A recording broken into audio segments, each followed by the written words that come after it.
como bien ha dicho el pastor Quique, ¿verdad? Mi nombre es Diego Guerra, ya hemos hecho varios... Yo creo que, aparte de mi mujer y mis hijos, y Héctor, que es con el que más he viajado, yo creo que Quique se convierte en la persona con la que más he viajado. Hemos ido a Marruecos, ¿verdad? Hemos ido 2 veces a Cuba. Así que es un trabajo que, la verdad, ver y disfrutar a la Iglesia en países donde, créeme, no es nada sencillo, no es nada fácil ser cristiano. Aquí en España lo tenemos muy fácil, ¿verdad? Nos podemos sentar en una cafetería a leer nuestra Biblia, nadie nos va a decir absolutamente nada. Pero hay ciertos países donde tener única y exclusivamente las escrituras en tu casa te puede meter en un grave problema, ¿vale? Y un poco, así a grosso modo, es a lo que nos dedicamos, a ayudar a la Iglesia en este tipo de países. Estamos muy centrados, como ha dicho Quique, en Burkina Faso y en Cuba. Evidentemente, cada vez que hay una catástrofe, como es la isla de La Palma, por ejemplo, ahí estuvimos, en terremotos en diferentes sitios. Cuando hay una catástrofe, en Valencia, por ejemplo, evidentemente hemos estado, allá vamos a poder aportar y ayudar todo lo que podamos, ¿vale?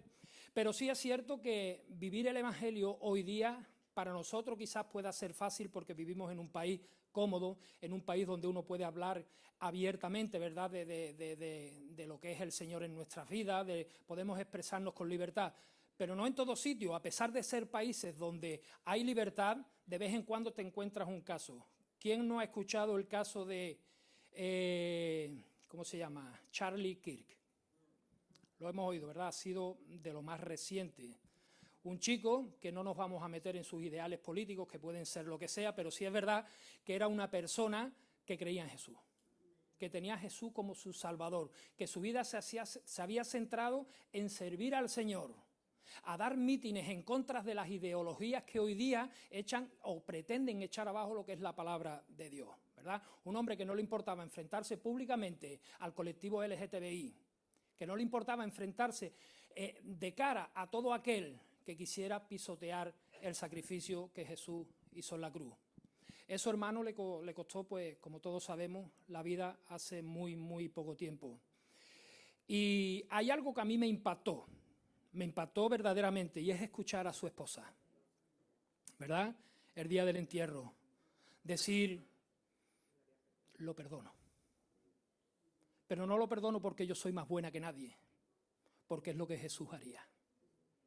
Y cuando uno ve detalles como eso en personas, ¿verdad?, hoy día, dice uno, wow, increíble, ¿verdad? Así que hoy nos vamos a centrar un poco en ver el testimonio, por ejemplo, de una persona, el testimonio de Esteban. Un hombre, como dice la palabra de Dios, vamos a leer un poco en Hechos capítulo 6, desde el versículo 1 hasta el versículo 7, ya luego nos iremos metiendo, pero simplemente como introducción. Vamos a ver por qué Esteban llegó a lo que llegó, ¿vale? ¿Lo tenemos todo? Hechos capítulo 6, desde el versículo 1 hasta el versículo 7.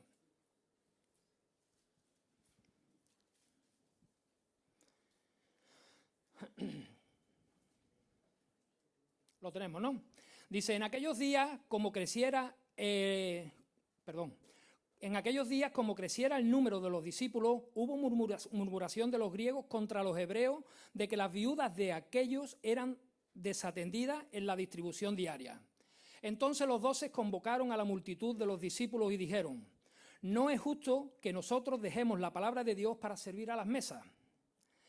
Buscad, pues, hermanos de entre vosotros, a 7 varones de buen testimonio, llenos del Espíritu Santo y de sabiduría, a quienes encarguemos de ese trabajo, y nosotros persistiremos en la oración y en el ministerio de la palabra.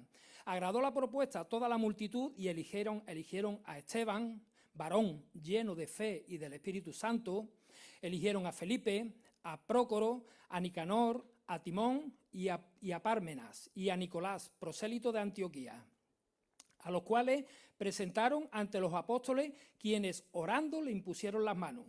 Y crecía la palabra del Señor y el número de los discípulos se multiplicaba grandemente en Jerusalén. También muchos de los sacerdotes obedecían la fe. Fijaros, tenemos un problema, ¿verdad? Los apóstoles se dedicaban a la predicación y luego pues a servir a todos aquellos que venían, ¿vale? De tal manera que aquello pues provoca una murmuración en que las viudas eran desatendidas. Entonces, claro, los discípulos llegan a la conclusión de que ellos pues no pueden estar predicando la palabra, sirviendo a las mesas. Entonces dice, bueno, vamos a escoger a 7 personas de buen testimonio, ¿vale?, que sean llenas del Espíritu Santo para que ellos sirvan a las mesas. Y escogen a estos 7 personajes, entre ellos pues a Esteban. Pero fijaros bien lo que dice de Esteban. Cuando habla de Esteban, dice que Esteban era un varón lleno de fe y del Espíritu Santo. Esteban tenía un testimonio increíble. Si vemos en el versículo 8 dice, y Esteban, lleno de gracia y de poder, hacía grandes prodigios y señales entre el pueblo. Evidentemente, el testimonio de Esteban levantó ampollas. Levantó ampollas en aquellos dirigentes, ¿verdad?, del pueblo de Israel. Pero fijaros que Esteban era un simple servidor. Esteban no era un apóstol. Esteban no era alguien que destacara porque él dirigiera la iglesia. No, simplemente se dedicaba a servir. ¿Qué quiere decir esto? Que cualquiera de nosotros podemos servir. Que cualquiera de nosotros podemos actuar como actuó Esteban. Evidentemente, Esteban tenía claro una cosa. Y posiblemente, yo no sé si Esteban llegó a conocer a Jesús o no. Pero Esteban tenía claro una cosa. Jesús en cierto momento dijo, si en mí hicieron estas cosas, si en el árbol verde hicieron estas cosas, en vosotros, ¿qué no harán? A mí me persiguieron primero, por lo tanto, a vosotros os perseguirán. Y eso Esteban lo tenía claro. Fabricaron acusaciones falsas. Acusaciones que verdaderamente Esteban estaba libre de ellas porque él no había hecho tal cosa. Sí es verdad que cuando uno confronta, cuando uno predica, evidentemente eso contrasta, ¿verdad?, con lo que la gente del mundo piensa, con lo que la gente del mundo cree. Por lo tanto, eso te crea un problema. Pero sí es cierto, hay un versículo en la palabra de Dios que la verdad a mí me llama la atención. A mí este versículo es de los que más me confrontan como cristiano, como persona que sirve a Dios. Es un versículo que dice, y todo aquel que quiera vivir piadosamente padecerá, ¿qué es lo que dice? Persecución. Lo tenemos en 2 de Timoteo, capítulo 3, versículo 12. Todo aquel que quiera vivir piadosamente padecerá persecución. Por lo tanto, eso en mí crea un problema, porque yo no estoy sufriendo persecución. Por lo tanto, ¿qué quiere decir? ¿Que no estoy viviendo piadosamente? No necesariamente, ¿verdad? Como hemos dicho, vivimos en un contexto donde tenemos una libertad tremenda. Pero sí nos encontramos a diario con gente que blasfema el nombre de Dios. Nos encontramos con gente que hablan en contra de lo que Dios manda. Y no somos capaces muchas veces como cristianos de cortar y decir, oye, a mi padre no lo ofendas. Tú estás maldiciendo a mi padre y ese es mi padre. Yo no maldigo al tuyo. Por lo tanto, abstente de insultar a mi padre. No lo hacemos muchas veces. ¿Por qué? Porque quizás eso nos traiga el desprecio de la gente, nos traiga el rechazo, nos traiga la discusión. Muchas veces yo tengo un hermano que él trabaja en un matadero de pavos allá en Sevilla, en Marchena, y a él le dicen el cura en el trabajo. Le dicen el cura, sí, porque ese siempre está con la Biblia, siempre está dando bibliazos de un lado para otro. Pero realmente es lo que nos corresponde como cristianos. Es lo que nos corresponde como cristianos. Qué triste es, ¿verdad?, que un día partamos de este mundo y se haga el entierro. Y ahora resulta que llega la gente y diga, pues yo no sabía que era cristiano, yo no sabía que era evangélico. ¿Tú lo sabías? No, yo tampoco, yo no sabía. Porque hemos pasado de puntillas, ¿verdad? Hemos pasado de puntillas y nadie sabe cuáles son nuestras creencias. Evidentemente Esteban lo sabía y él vivió, como dice la palabra de Dios, lleno de fe y de poder. Y hacía milagros entre el pueblo. De tal manera que esto llama la atención, ¿verdad? Y se inventan estas acusaciones. Lo llevan delante del concilio para juzgarlo.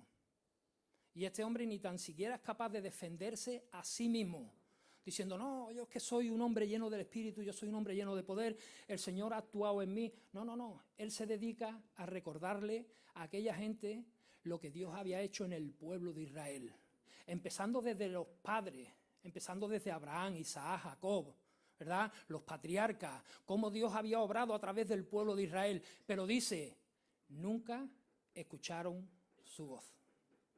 De tal manera que llega en un momento dado a decirle a esta gente, duros de servicio, incircuncisos de corazón.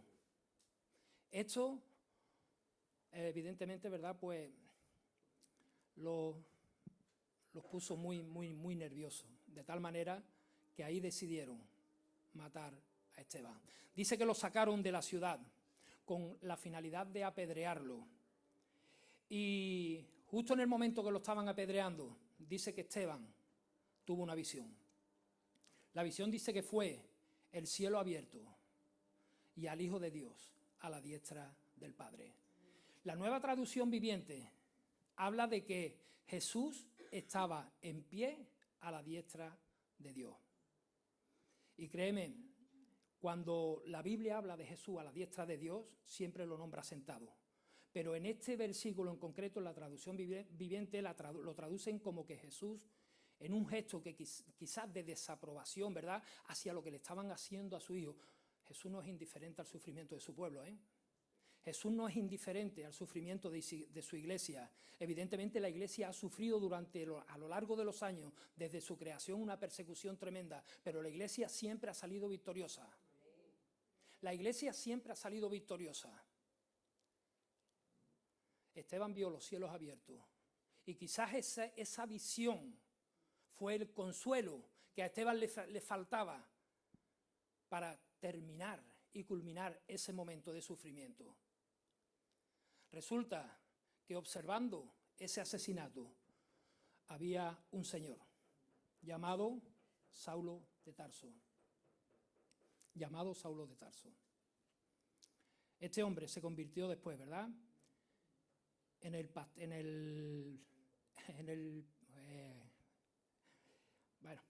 se convirtió en el apóstol de los gentiles, ¿verdad? Se convirtió en el hombre que le dio un avivamiento a la iglesia tremenda. Evidentemente el avivamiento vino por parte de Dios, pero usó a Pablo.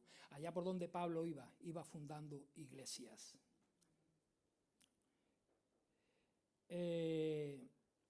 La sangre del primer mártir, hermano, fue semilla para la expansión del Evangelio. Fue semilla para la expansión del Evangelio. A partir de la muerte de Esteban, durante los 300 años siguientes, la iglesia sufrió persecución. La iglesia, ¿verdad?, durante el reinado, por ejemplo, de Nerón, hubo una persecución tremenda. Nerón acusó a los cristianos de haber prendido fuego a Roma. Esto, ¿verdad?, pues fomentó pues que la gente rechazara el cristianismo, rechazaran a los cristianos, de que apresaran a los cristianos. Muchos de ellos murieron en el circo romano, devorados por leones. Otros tantos, cuenta la historia, de que eran clavados en estacas, en palos, y en los jardines del palacio de Nerón eran untados con brea y le prendían fuego como antorchas humanas. Dicen que un cuerpo era capaz de estar 3 días ardiendo. Imaginaros el olor. Si a uno se le quema un poquito la carne en la barbacoa, imaginaros, ¿verdad?, el olor que pudo haber allí. Posteriormente, después de Nerón, pues Domiciano, Decio, Diocleciano, desataron oleadas de persecuciones a los cristianos. Fue a partir del 300 y pico, ¿verdad?, cuando se instituye la Iglesia, el cristianismo, como la religión oficial del gobierno. Es ahí donde ya la Iglesia empieza un poco a corromperse, ¿verdad?, un poco a corromperse, la gente a buscar el poder. Pero muchos nombres brillan en la historia de la Iglesia, muchos nombres. Tenemos Pablo, tenemos a Pedro, tenemos a todos los discípulos, que todos ellos murieron, excepto Juan, todos ellos murieron martirizados. ¿vale? Todos ellos murieron martirizados. Tenemos, por ejemplo, el testimonio de Policarpo, ¿verdad? El primer pastor de la iglesia en Esmirna. Este hombre, a sus 80 y pico años, fue quemado en la hoguera. Le dieron la posibilidad de renunciar a Cristo y ser liberado. Y él dijo, por más de 80 años he servido a mi Dios y nunca me ha faltado de nada. ¿Cómo voy a negar a mi Señor? Y murió en la hoguera. Muchos hombres, ¿verdad? Muchas mujeres, muchos jóvenes murieron perseguidos. Pero entregaron su vida al crecimiento de la iglesia. Tertuliano escribió una frase que se hizo inmortal. Dice, la sangre de los mártires es semilla de la iglesia. Eso lo decía Tertuliano. La sangre de los mártires es semilla de la iglesia. Así que, hermanos, cuanto más se perseguía a la iglesia, más crecía. Más crecía. Evidentemente porque los cristianos al huir no pueden callar, siguen predicando y allá por donde van hablando de su Señor, de lo que el Señor ha hecho en su vida, ¿verdad? Nos trasladamos a la Edad Media, una edad de oscurantismo, ¿verdad? La persecución no vino solamente de fuera en esta época, ¿verdad? La Iglesia Católica, el cristianismo mismo, persiguió a aquellos que querían vivir de una forma íntegra, de una forma directa, lo que es la palabra de Dios. En España tenemos una historia tremenda. Yo he invitado aquí, que él lo sabe, que tiene la posibilidad, ya eso de él depende, si un día quiere fletar un autobús, yo me ofrezco como guía, ¿vale? Para visitar la historia de la iglesia perseguida en Sevilla. Visitar el castillo de San Jorge, un lugar donde Casiodoro de Reina y Cipriano de Valera tradujeron la Biblia, gran parte de la Biblia se tradujo en ese monasterio, de tal manera que tuvieron que salir huyendo, porque resulta que había un señor, esto es curioso, es curioso, había un señor que se llamaba Julianillo Hernández. Este hombre era un colportor, un señor que se dedicaba a traer libros prohibidos por la Inquisición desde Suiza, desde países protestantes, ¿vale? Traducidos al castellano, pero este hombre no se dedicaba única y exclusivamente a traer los libros. Yo creo que este hombre se los leía todos. Él era capaz de llegar al monasterio de San Isidoro del Campo y ponerse a discutir de teología con los que conocían de verdad la palabra de Dios, que eran los monjes. Ellos se dedicaban a traducir de un idioma a otro, tanto las escrituras como otra serie de libros eclesiales. Y este hombre dice que produjo una rebelión en el monasterio de San Isidoro del Campo, por lo menos así lo entendió la Inquisición en Sevilla, de tal manera que mandaron a un séquito del ejército que tenía la Inquisición en aquella época hacia el monasterio de Santiponce. Cuando los monjes vieron que la partida que salía por la puerta de la Macarena al norte de Sevilla se dirigía hacia Santiponce, estos hermanos salieron huyendo. La Inquisición los quemó en efigies de cera. Como no tenían la posibilidad de capturarlo, pues una forma de decir, para nosotros están muertos, los vamos a quemar en figuras de cera. Y simbolizando a la persona, los quemaban en el prado de San Sebastián. Fijaros bien, es curioso, Es curioso. Lo que decían, me va a costar un poquito, pero lo voy a buscar, ¿vale? Lo que decían de Julianillo Hernández. Un hombre que ya te digo, no era un hombre sin estudio. De la Rúa, que fue un escritor católico, ¿vale? Sacerdote y escritor, escribió en su libro Historia de la Compañía de Jesús en Sevilla, refiriéndose a Julianillo, lo siguiente: con increíble habilidad encontraba entradas y salidas secretas, y el veneno de la nueva herejía se divulgó a gran velocidad por toda Castilla y Andalucía. A donde ponía su pie comenzaba el incendio. Donde ponía su pie comenzaba el incendio. El incendio se refería a que la gente se convertía, ¿verdad? Él mismo enseñó a los hombres y a las mujeres en las malas doctrinas de los reformadores, logrando su fin con demasiado acierto. Especialmente en Sevilla, donde formó, gracias a esto, un verdadero nido de herejes.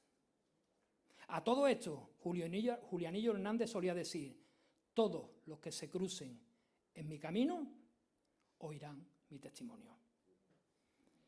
Fijaros, todos los que se crucen en mi camino oirán mi testimonio. Evidentemente, la Iglesia Católica mató, asesinó de una forma cruel a muchísimos hermanos nuestros, desde el siglo XVI hasta el siglo XVIII.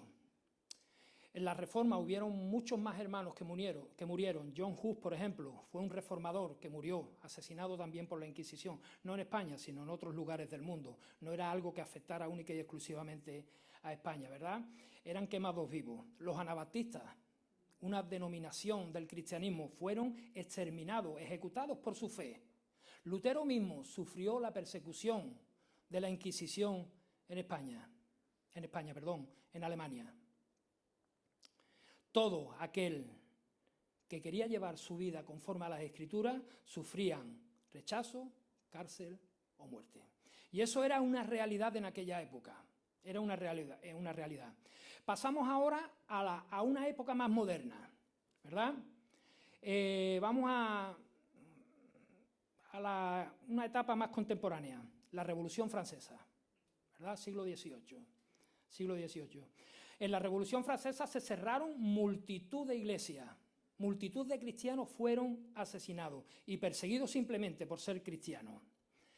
En España tenemos, yo no sé si decir la suerte, porque no creo que estuviera bien decir la suerte, pero sí tenemos el privilegio de contar con la última persona ajusticiada por la Inquisición española en el mundo entero. Yo me gustaría que pusiésemos la foto de este personaje.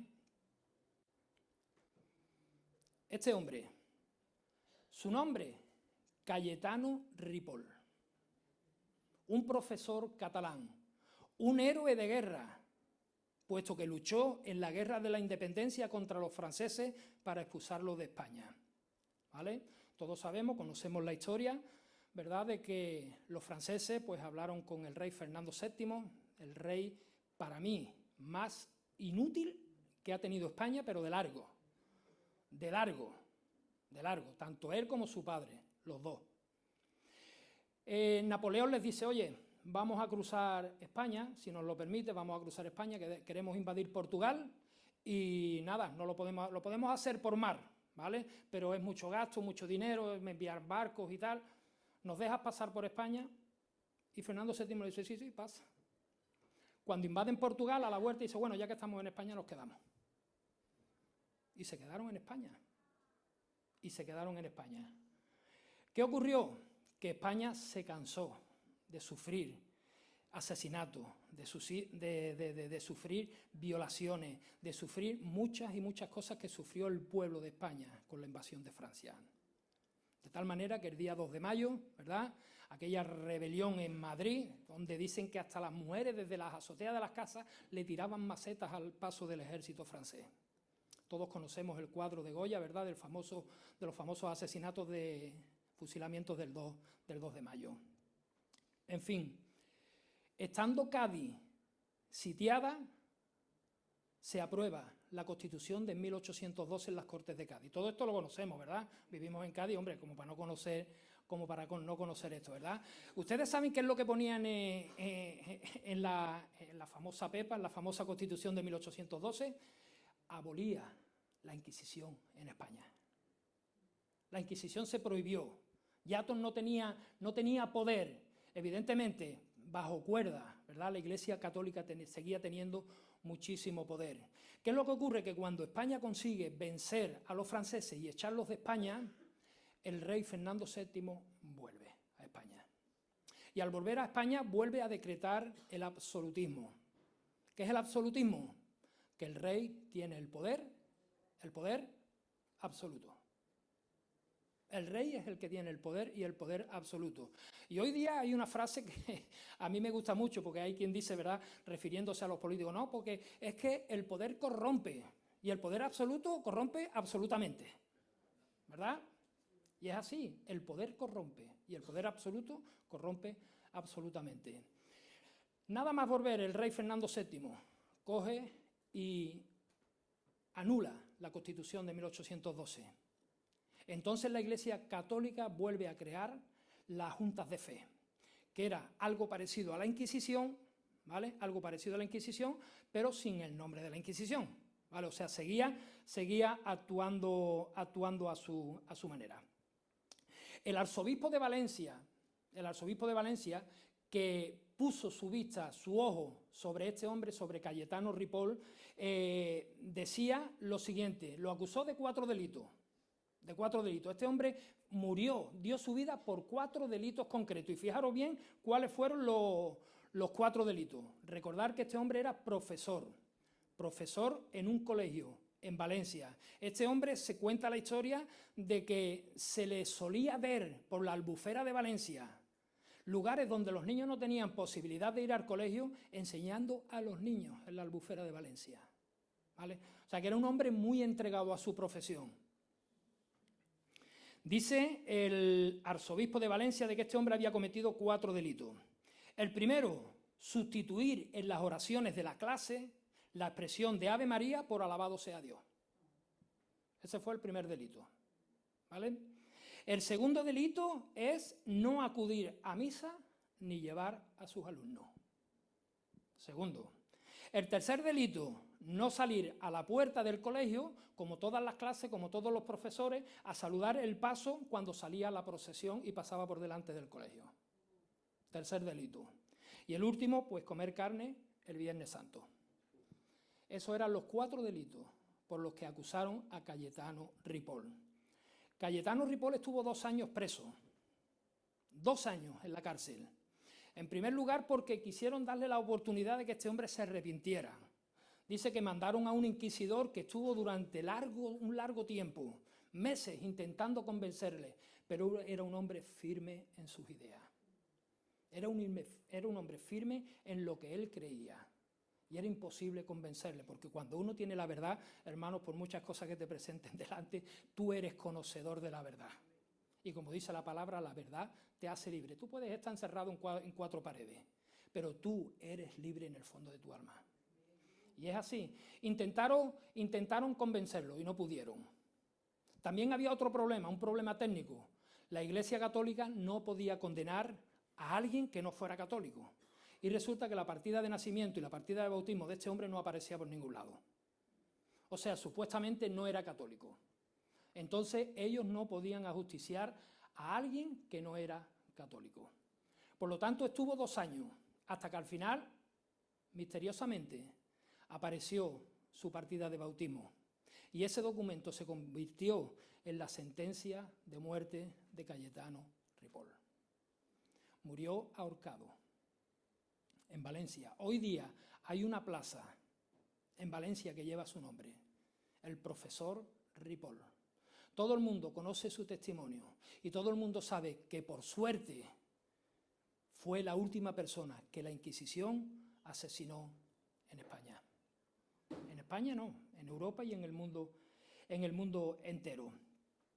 La prensa internacional en aquella época se hizo eco de esto. Hicieron una investigación, pusieron en duda la partida de bautismo de Cayetano Ripoll. Creen que fue una falsificación que hicieron con la única finalidad de poder ejecutar a este hombre.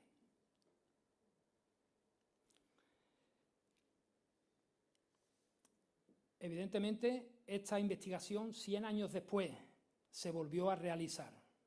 Hay un vídeo por ahí, un vídeo de un buen amigo mío, no sé si Quique a lo mejor lo conoce, Bernardo Ibar, pastor de una iglesia en Algeciras.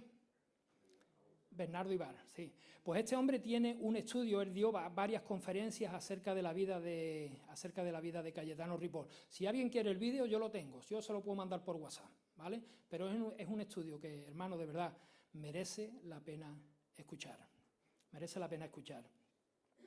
En el siglo XX, ¿verdad? Ya nos trasladamos a una época más cercana, ¿verdad? Bajo regímenes comunistas, millones de creyentes fueron encarcelados, torturados y ejecutados.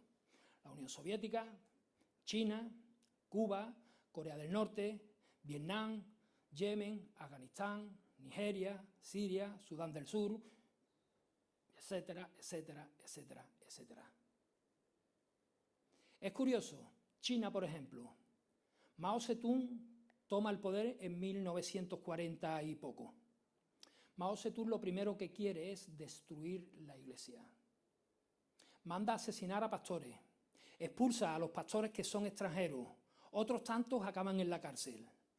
Después de 60 años, donde el comunismo creía que había acabado con la Iglesia, resulta que hacen un estudio y la Iglesia había crecido por 20. La Iglesia sumergida, la Iglesia oculta, esa Iglesia que se reunía donde nadie los podía ver. Donde nadie los podía ver. La Iglesia se crece en la adversidad, ¿verdad?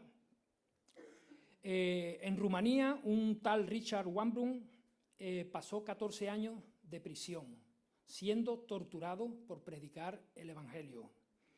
En el siglo XXI, y ya esto me resulta más raro, ¿verdad? ¿Por qué? Porque esto es muy cercano. ¿Quién puede pensar que a día de hoy la Iglesia puede estar siendo perseguida? Pues sigue siendo perseguida, hermano. Sigue siendo perseguida. En Medio Oriente, grupos como el Estado Islámico, grupos como en África Boko Haram o Al-Shabaab. Al-Shabaab es un grupo terrorista que opera en Kenia. No sé si nos acordamos de aquel famoso asesinato en una universidad cristiana, donde más de 150 chavales murieron simplemente por ser cristianos.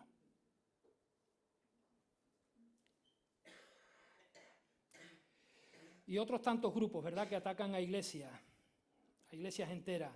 En 2015, el mundo vio unas imágenes por televisión que impactaron a todo el mundo, y fue el asesinato de 21 cristianos coptos. ¿Quién se acuerda de esto? De ver a aquellos 21 cristianos de rodillas en una playa donde le cortaban el cuello directamente. Esto se publicó, esto escandalizó al mundo entero. Al mundo entero. Hoy día se calcula que más de 360 millones de cristianos viven bajo una persecución severa. La persecución hoy día sigue existiendo. Sigue existiendo. Vivimos en un mundo cómodo. Nosotros, los españoles, los que vivimos en España, vivimos en un mundo cómodo, en un mundo fácil, en un mundo donde tú te puedes permitir el lujo de venir a una iglesia, de alabar a Dios y de bendecir su nombre, ¿verdad? Pero hay muchos sitios que, por desgracia, no pueden hacerlo. ¿Por qué la iglesia es perseguida? Podemos ir concretando cosas, ¿verdad? ¿Por qué la iglesia es perseguida? En primer lugar, porque el Evangelio confronta el pecado. Evidentemente. Cuando surge la Reforma, surge única y exclusivamente porque se le da a la gente del vulgo, a la gente normal y corriente, se le da la posibilidad de leer las Escrituras. Y las Escrituras te abren los ojos sobre lo que es el bien y sobre lo que es el mal. ¿Verdad? Y gracias a eso, la gente se convirtió. Y la Biblia ha derribado regímenes enteros en muchos países. A muchos. Jesús dijo en Juan 3:19, la luz vino al mundo y los hombres amaron más las tinieblas que la luz. ¿Por qué? Porque sus obras eran malas. ¿Por qué el mundo odia a Cristo? En Juan 15:18 dice, si el mundo os aborrece, sabed una cosa, que a mí me han aborrecido antes que a vosotros. Y también, pues, evidentemente, porque Satanás lucha en contra del pueblo de Dios, ¿verdad? En Apocalipsis 12:17 dice la palabra, dice, entonces el dragón se llenó de ira contra la mujer y se fue a hacer guerra contra el resto de la descendencia de ella, los que guardan los mandamientos de Dios y tienen el testimonio de Jesucristo. Y eso somos nosotros. Esa es la iglesia de Dios en la tierra. ¿Cómo debemos responder? La iglesia en sí, ¿verdad? En primer lugar, con fidelidad. Con fidelidad. Siendo fiel a la palabra, siendo fiel al Señor. Apocalipsis 2:10 dice, sé fiel hasta la muerte y yo te daré la corona de vida. Con amor y perdón, como hizo esta mujer, como hizo Esteban. Esteban, muriendo en aquel apedreamiento, no se le ocurrió otra cosa sino que orar al Señor y decir, Señor, no le tengas en cuenta este pecado. Imitando a su Señor. Señor, perdónalos porque no saben lo que hacen. ¿cómo actuaríamos nosotros? Yo te digo sinceramente, yo sería incapaz de hacer lo que hizo la mujer de Charlie Kirk en su entierro. Sería incapaz. O Dios me da la fuerza en ese momento, yo humanamente creo que sería incapaz.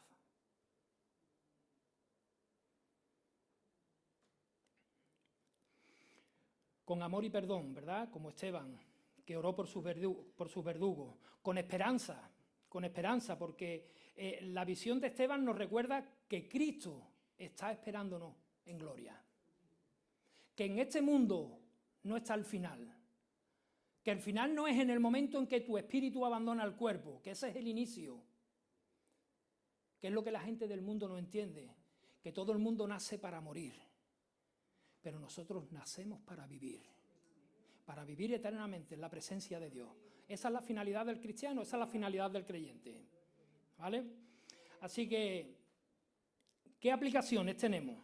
Pues evidentemente, puede que aquí no nos apedreen, puede que aquí pues, no nos metan en la cárcel, puede que aquí no suframos lo que sufre la Iglesia en Cuba, por ejemplo. Viajamos a Cuba con frecuencia y créeme, un pueblo donde no tiene nada que echarse a la boca es muy propenso a la rebelión, es muy propenso a levantarse en armas. Sin embargo, el pueblo cubano, la gran mayoría, confía en Dios. Y nos quedamos asombrados cuando vemos que con los poquitos recursos que tienen siguen siendo fieles a Dios. En Burkina Faso, exactamente igual. De verdad que la obra que se hace en Burkina es increíble. Mi mujer sí me acompañó a Burkina Faso y tuvimos la posibilidad de ver cómo son los creyentes allí. No solamente los creyentes, sino lo que la Iglesia afecta a lo que rodean. Tuvimos la suerte de visitar al rey de una aldea, porque aquello funciona así, ¿verdad? Aquello por aldea, cada aldea tiene su rey, y fuimos a visitar a uno. Curiosamente tenía varias esposas, nos la presentó como sus hijas, pero todo el mundo sabíamos que eran varias esposas, ¿no? Que tenía varias esposas. El problema de tener varias esposas es tener varias suegras, ¿verdad? Que eso es complicado. Eso es complicado. Pero bueno, hablábamos con este hombre y este hombre nos decía, ustedes habéis traído vida a mi aldea. Mi aldea se estaba muriendo. Y ustedes habéis traído una iglesia, habéis hecho un pozo al lado de la iglesia y eso ha traído gente a mi aldea y alrededor de esa iglesia se había hecho un poblado. Alrededor de esa iglesia se hizo un poblado. Resulta que como en la iglesia tenemos placas solares, es el único sitio de la aldea donde hay luz. Los niños se van a hacer sus deberes, porque a las 6 de la tarde es de noche en Burkina, a las 6 de la tarde es de noche. Y los niños se van a hacer sus deberes a la iglesia. Y allí se les ofrece un bocadillo, se les ofrece... Nos decía así, le habéis dado vida a mi aldea, estoy agradecido con vosotros. Nos regaló un terreno de más de 4.000 metros para que edificáramos allí otra iglesia. Evidentemente, hermano, esa es la labor que hacemos desde Puertas Abiertas. Sí me gustaría poner un vídeo antes de ir concluyendo, porque este vídeo habla de lo que hacemos realmente desde este ministerio. Créanme, es un ministerio muy chiquitito, no es un ministerio muy grande, pero sí es verdad que allá donde vamos, a la gente que cambiamos, a la gente que se le cambia la vida, ¿verdad? Con lo que aportamos, con lo que trabajamos, con lo que llevamos, para ello es cambiarle el mundo, totalmente, es cambiarle el mundo. Podemos poner...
suficientes recursos.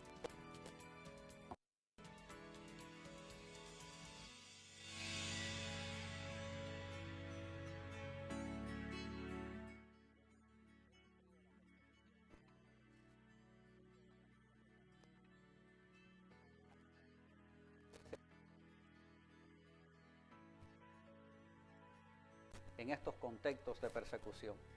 Te invitamos a que ores, a que nos ayudes, para que en los sitios donde la iglesia es perseguida se levante la voz del Evangelio y la palabra de Dios cumpla la misión con la cual el Señor le envía, para que el mundo crea.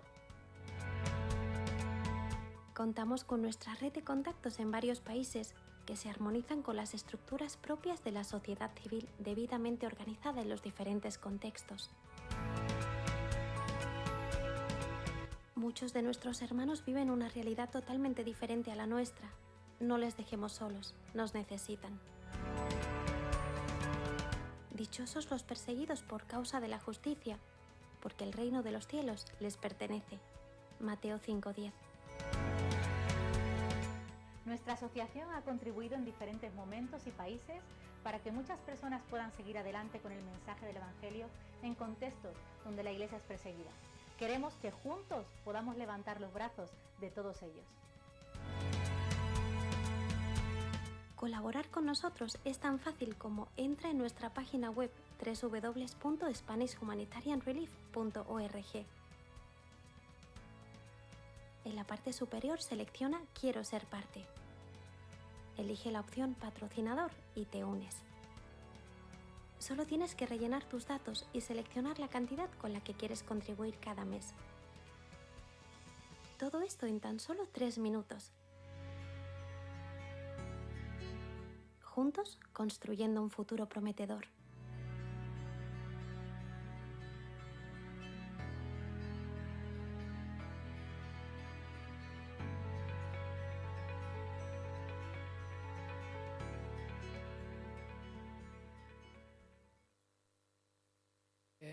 Un poco así, a grosso modo, es parte de lo que hacemos, ¿verdad?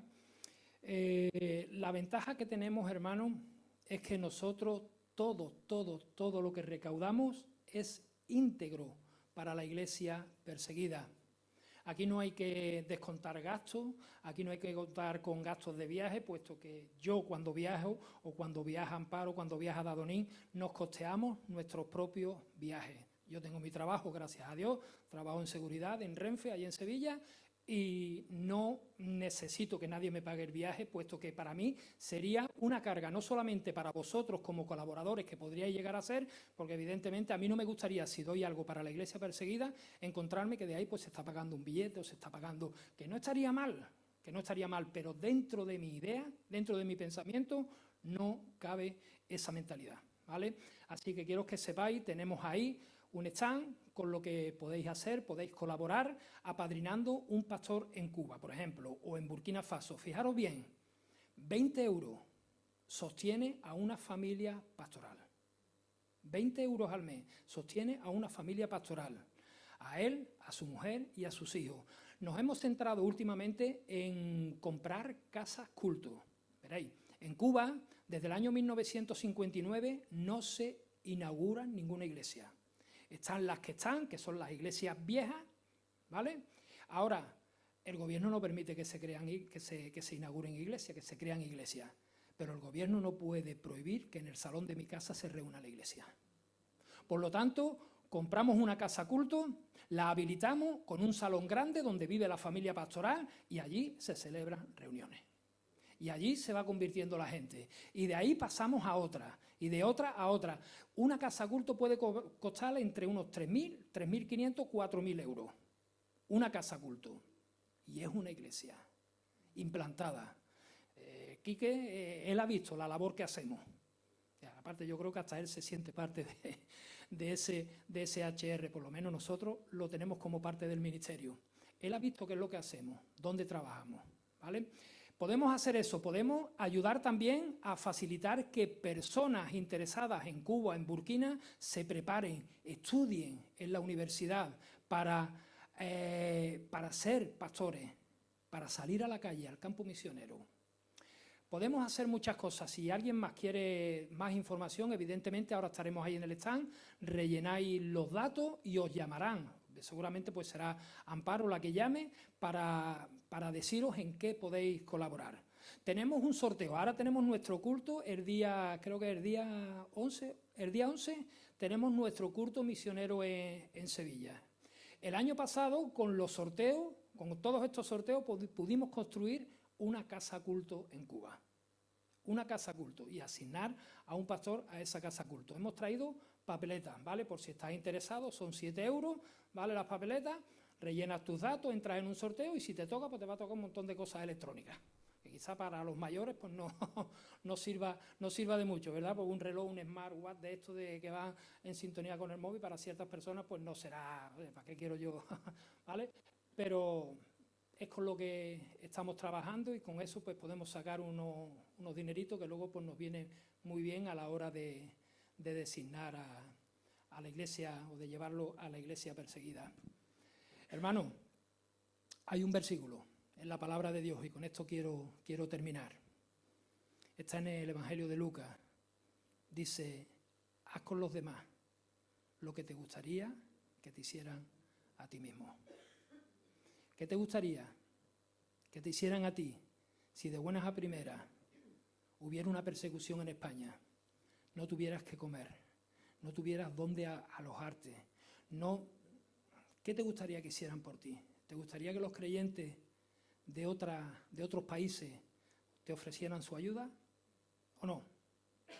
Yo cuando voy y predico por la zona, por el campo de Gibraltar, me encuentro con mucha gente ya, gente muy mayor, ¿verdad? Me decían, yo recuerdo en Algeciras, por ejemplo, en La Línea, o en algún pueblo de por allí cerca, yo recuerdo cuando aquí estábamos siendo perseguidos y nos venían hermanos de Gibraltar y nos traían Biblia, y nos traían ayuda, nos traían comida.